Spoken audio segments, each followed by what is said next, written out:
METAMORPHOSES by Ovid. Book VII. Medea and Jason. Now the Argonauts from Thessaly were cutting through the billows.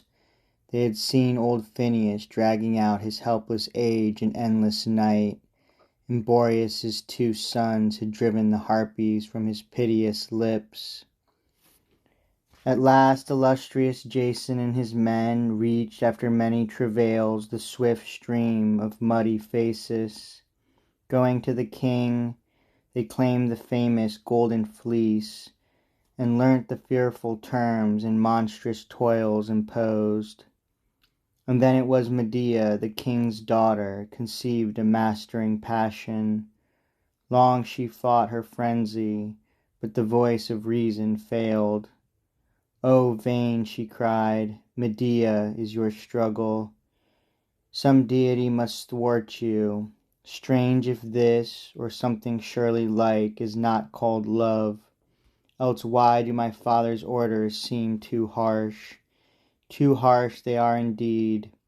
Why do I dread his death, whose face I first have seen today? What cause, what reason for a fear so great? Thrust down the flames that burn your virgin heart, if you have strength. Such strength would be my cure. But against my will some force bewitches me. One way desire, another reason calls. The better course I see and do approve, the worse I follow. Why long thus for him, a princess for a stranger? Why admit wild thoughts of wedlock with an alien world? This land too offers what may win your love. Whether he live or die the gods decide. Yet may he live, that prayer, though I love not, were surely licit. What has Jason done? What heart would not be touched by Jason's youth, his prowess, his proud birth? Who, if all else he lacked, would not be moved by Jason's beauty? My heart for sure is moved. Unless I help, the bull's hot breath will blast him. He will meet fierce foes of his own sowing, earth created, or to the dragon be cast for prey and prize. If I permit such things, I'll surely own a tigress was my dam, and in my heart I nurture iron and stone. Yet why not watch him dying there, my gazing guilty eyes sharing the crime? Why not urge on the bulls, the earth-born warriors, and the unsleeping dragon? The gods forfend. Yet it's not what I pray, but what I do.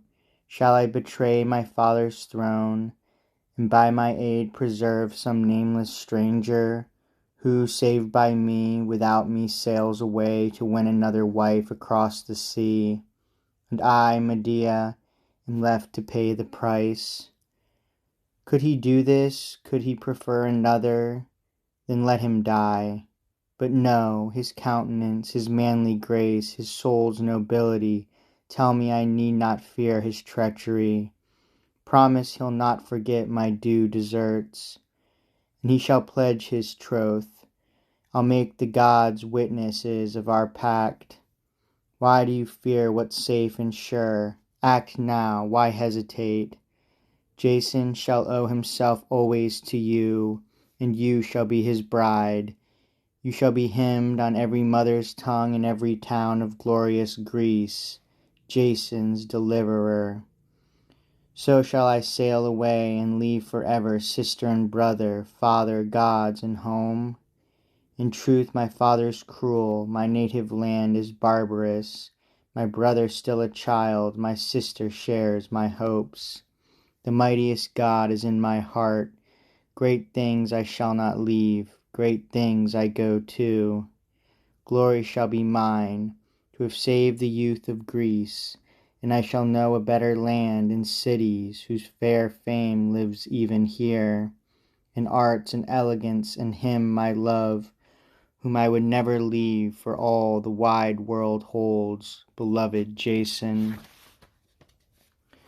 He'll be my husband, men shall call me blessed, Fortune's darling, my head shall touch the stars.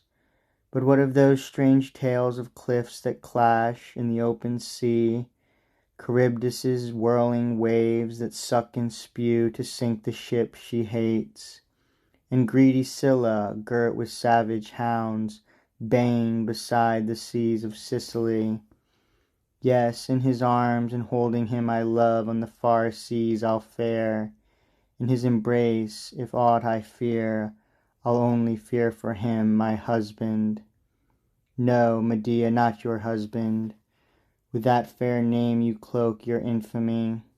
Look long and see how great, how vile the crime that lies ahead, and flee the guilt and time.